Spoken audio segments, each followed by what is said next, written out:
Greetings, everyone. For you newcomers or for people who are, I don't know, our fellow journeyers over for quite a while. We've been doing this a long time. I don't know how long it's been. It's been several years, probably. But this is our WeAwake weekly get together where we meditate and use one of the tracks that WeAwake team has been diligently struggling and triumphing and doing all these things to put these things out in the world. So here we are again. Last week, we listened to the first part of Joseph Cao's journey to the depths of the soul. And now we are listening to the second part. The journey continues. Be prepared. It's awesome. And last week, we were doing a meditation to,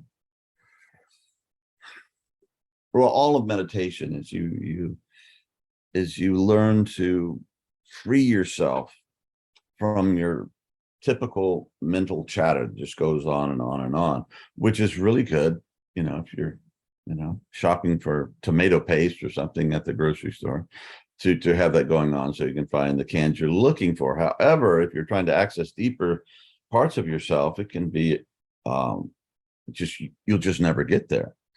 And oftentimes when we begin to meditate, we get to the point where we stop thinking, where we're no longer wrestling. We get there, we just there.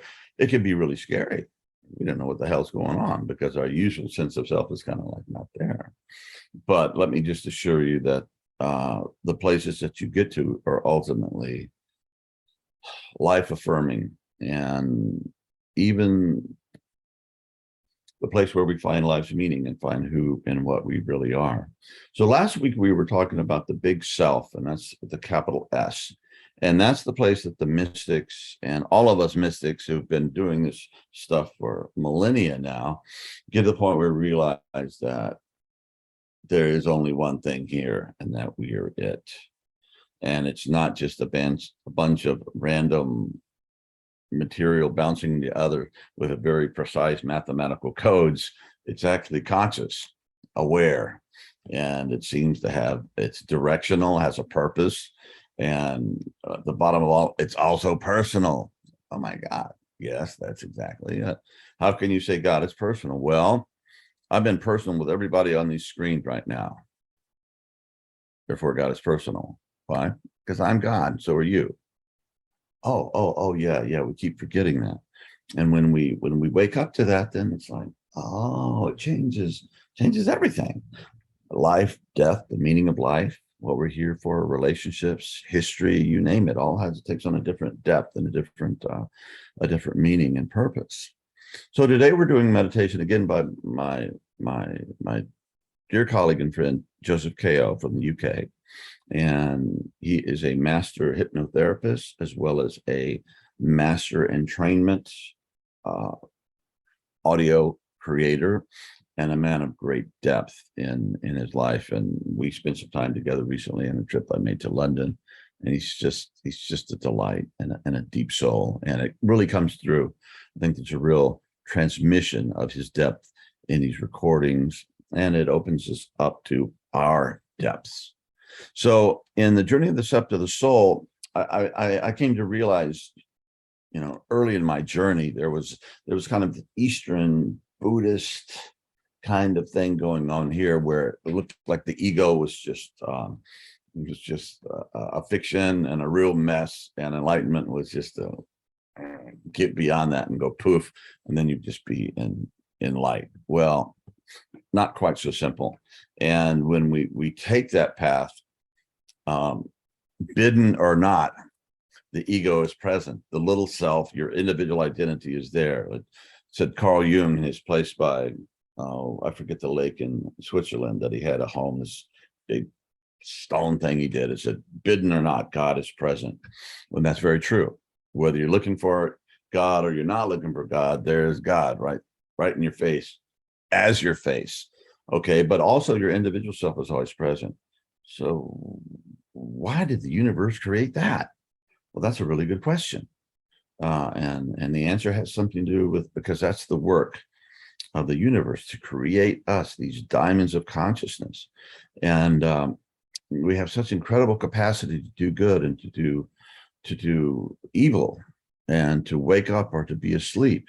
And it's very, very important to realize who and what we are and develop that through our practice. In other words, you see a rough diamond, it might just be a bunch of stuff all over it, and just it looks like a big useless rock, and you chip away some of that stuff, and all of a sudden this stuff starts showing through, this crystalline, super hard, incredible form that was formed in the earth, all this evolution and pressure and all this stuff.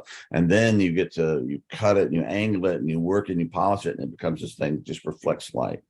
And that's why people love them so much. They have their diamond rings, because it's a symbol of, I believe, of our deepest and truest self. So in this meditation, we're going to be working on that soul self. And as my friend Christopher Bass said in one of our conversations on the Deep Transformation podcast that we do, please check it out if you haven't. Some great stuff in there. He says that, and he had done 73 high dose LSD journeys over a 10-year period. 73, much higher dose than he'd recommend for anybody else to do, and very controlled. It wasn't a trip. It wasn't just for fun, but he did it in a very specific way to see what he would find. And soon he began to get the message that there was a lot of stuff he was learning. And oh, by the way, Chris, this is not just for you. This is meant to be shared, or it wouldn't have been given to you in the first place. So then he spent another 10 years getting his notes together and creating this book called LSD in the Mind of the Universe, which he much preferred was Diamonds from Heaven, which basically, spoiler alert, we are those diamonds. The universe has been working a long time to create the individual consciousness that we are. So this is a journey to help us to discover that part of ourselves, the deepest part of ourselves. And that is where the soul, at least in my experiential understanding, is a place where the individual human being connects with the all divinity, or the small divinity connects with the big divinity. And as the Vedic masters of so long ago in India said, that Brahman is Atman and Atman is Brahman, as one of the key teachings of that whole transmission that continues to transmit to us, because they began to write it down. Who knows what our ancestors were doing before they wrote it down, but these guys wrote it down. And what that means is Atman, which is the deepest part of the individual self, and maybe you could be loosely translated or directly translated as the soul, is none other than Brahman, the creator of all universes. So that which you are at your deepest level is none other than the creator of all beings. And the problem with the individual small self is when we don't take care of it, it gets twisted through feeding it bad food, or for doesn't deal with trauma, gets into some kind of jag. And I actually believe if you don't get it this time around, you'll be back and you'll have plenty of time to work on it. But it's better to get there sooner, because it's a lot happier and it's a lot more fulfilling when we actually realize who we are and what we are at the deepest level. So this is what this is about. And again, as Chris said, I was leading up to, he said, the problem is not individuality. Your individuality is an immense gift of the universe for all of us. The problem is when it stays separated from the bigger picture. And you need the little to experience the big, and to transmit the big, and to go out and take these inner experiences that we're cultivating through our practices and give them back to the world. Going back into with your arms and heart full of the riches of your creativity and the compassion and the grace of God to give to all creatures, large and small, wise and not so wise. That's what we're here to do. So without further ado, why don't we do this? And this is, let me find it. Here we go. This is Journey to the Depths of the Soul. WeAwake, Christopher Joseph K. I'm sorry, not Christopher. And this is the third track, Journey to the Depths of the Soul, and it is almost exactly 20 minutes long.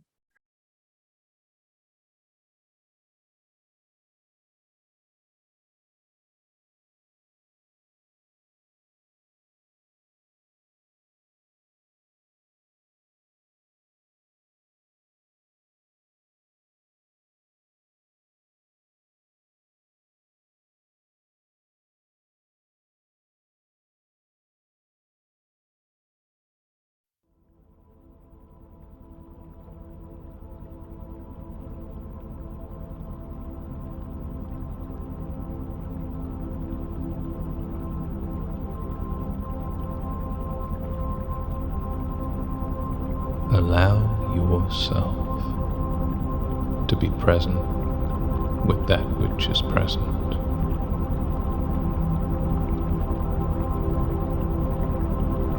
Here and now, in this moment.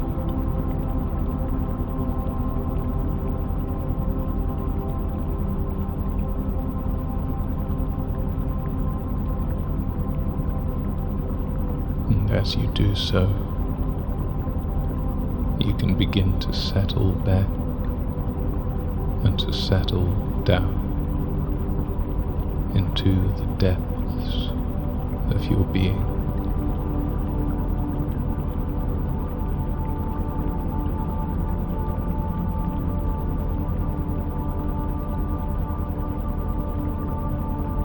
A little bit more with each and every out-breath.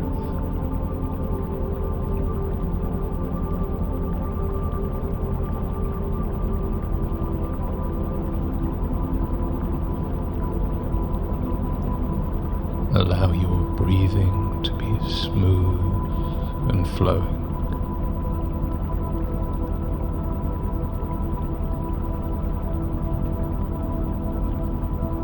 And allow yourself to be present with that which is present.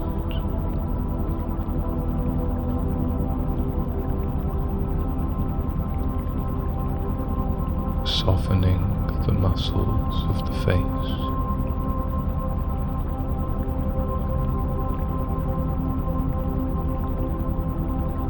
Relaxing the little muscles around the eyes.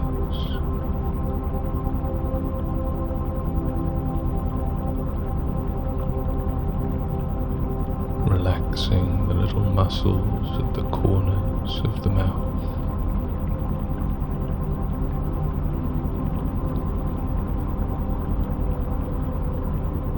Loosening the shoulders.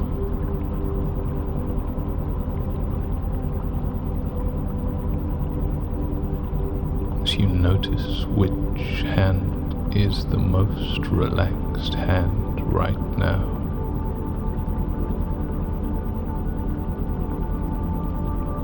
And which is left to relax in a way that feels just right for you now.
Welcome back, everyone, and thank you, Joseph K.O. And thank you for all being here and being part of this field that's created, energy that's created when we meditate together. So, yeah, it's a long, interesting journey, isn't it? But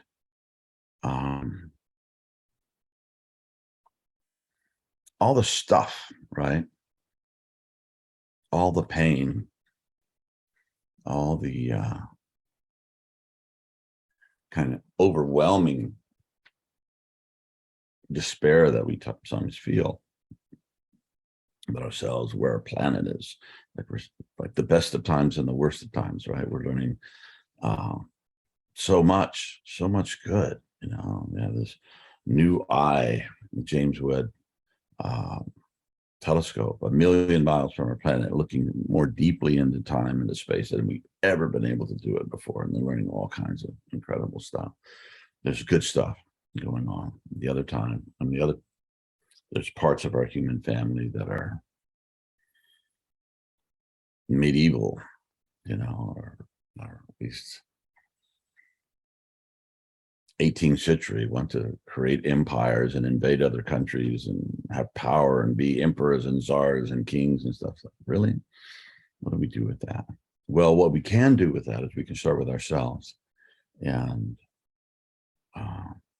find out what hurts inside of us, what really, really hurts, and welcome that. Usually I feel it right here, my heart, my dantian, as Japanese would say, right here. And okay, bless it. Thank you, Creator. What am I supposed to learn? What am I supposed to do with this? And we'll find those heavy emotions of grief and despair, pain, anger, whatever they might be, is really the base material, the lead that through the inner miraculous process of transformational growth, the alchemical process of awakening, that becomes gold, becomes good. And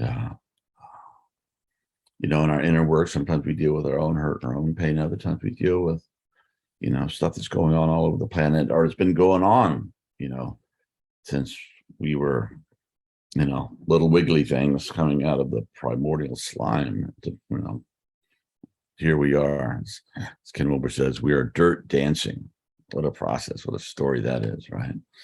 Well, all that inner stuff that seems to be a hindrance, and can be a hindrance if it's not dealt with, if it's not invited, if it's not held in just pure awareness, expanded and say to your big self, like, God, I can't deal with this. This is way above my little egoic pay grade right now to deal with all this stuff. But you can and will if given a chance. So we allow that to take us and shape us and heal us and energize us. And from that, we get a lot of things. We find joy, peace, purpose, meaning, wisdom. And wisdom, my friend and colleague, Roger Walsh, is finishing his book on wisdom right now. And what is wisdom? Well, wisdom is something that seems to come from a deeper or higher source, however you want to locate that, than our own normal day-to-day consciousness. And it brings with it some energy from a greater source that touches us, that inspires us. And we have to be ready for it, because you can be reading Rumi and thinking about the stock market, right? And not much is going to happen there. I don't know, maybe some good things would happen. But anyway, but when you're in that space, you're the open spot, it'll come into you and reflect out of you in good ways. So all of the stuff is not to be avoided, but to be blessed and held. And the more we practice, the longer that we learn just to be with that, to be with our individual self. And that begins to open up to all the individual selves and all the collective hurt, gets us in touch with the collective miraculous blessing of existence itself when it is deeply realized. And it's not just one thing, it just keeps rolling. and the revelations keep coming and the discoveries keep coming. And when, you know, sometimes things are just so ultimately amazing. And then yet again, there's more and more and more on the journey. So, you know, get ready. We're going to be around here for a long time. And we might have learned how to play the game skillfully and avoid ignorant suffering. Okay. Just stupid suffering. There's not much good to it unless it wakes us up, and often does. But what we want to embrace is noble suffering, and make our stupid suffering noble by our acceptance of it and our processing with it and holding it up to our higher selves, our higher mystery that we all are and always have been and will continue to be, universes without end. So thank you, Joseph. Thank you guys for being here. And don't run from the pain. Don't run from the challenge of our time. Sit with it. And I don't know what to do with this, but if there's something I can learn to help guide my feet, or if there's something I can learn that's of help to others, please show me, you know, and show me how to take it to the marketplace with other human beings, whether it's a song or a book or an idea or your presence or wisdom or the way you work with people or animals or plants or whatever it might be. In this particular stage of your journey, let the pain and the hurt be transformed into the creative gold of transformational wisdom and spirit. It's right there. It already is that. We just have to recognize it as such and let that transformation happen. That's probably more than enough for today.